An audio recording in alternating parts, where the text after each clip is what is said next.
Hello and welcome to our final video on America in the 30s and 40s. Today we're looking at World War II and the economic and social impact that it had on the USA.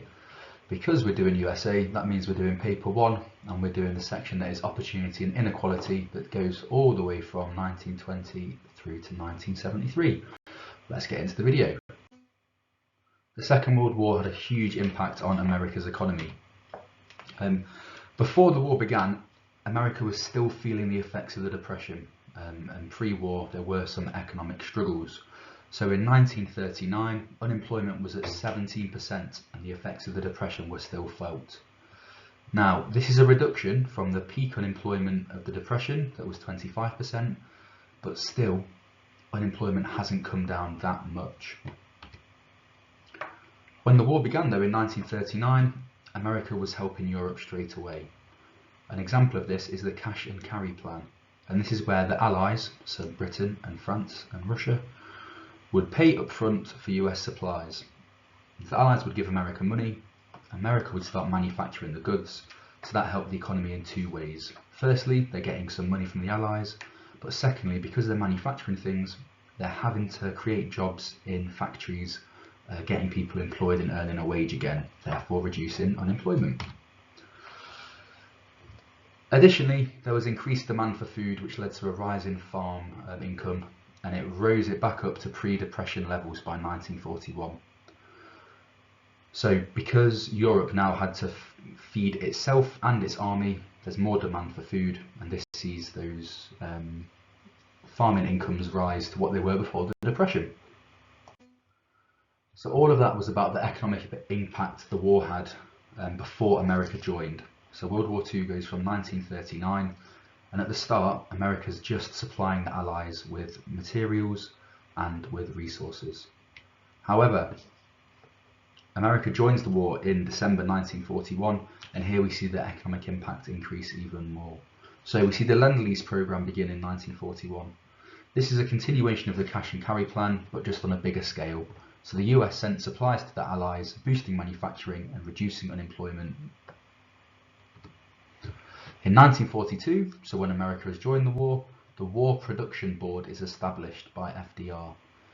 And this has the job of converting factories to make wartime goods. So maybe they were once making Ford Model Ts or radios. Now they're making munitions and bullets and tanks. And these new factories created millions of jobs. The war had such a positive economic impact that there was in fact a worker shortage. And by 1943, there was a shortage of workers in both industry and agriculture due to wartime demands. So we've gone from having unemployment of 17% in 1939 to basically having zero unemployment, all thanks to the war. People are either working in factories, working on farms, or working and fighting as soldiers. World War II also helped America socially. In particular, it helped raise the status of women. So women began working in industry, and that means working in the factories. As men had gone to war, women took their jobs that they'd left behind. So they'd work in factories, making munitions, in shipyards, building ships, and as well as farmers in the Women's Land Army. We also see women working in the military itself. So organisations like the WW2, Waves and Wasps saw women contributing in the army itself. So for example, they would be engineers, or they would make parachutes. And we have the example here of Rosie the Riveter. And this is a fictional woman who was used in propaganda to try and persuade women to help the war effort by working in factories, and they did this in huge numbers. However, even though the status of women improved during the war, after the war, many women were replaced by returning soldiers and returned to their domestic roles. And therefore, whilst the status of women did improve, that improvement was only temporary.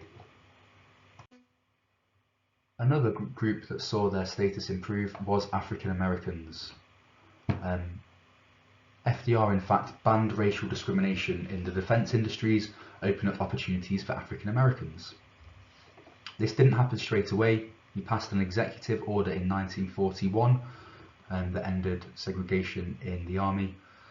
And even when this happened, it wasn't straight away that black people were used in combat units. However, one combat unit where black people were used were the Tuskegee Airmen. And these were a black pilot squadron, and they're famous for completing many successful bombing raids.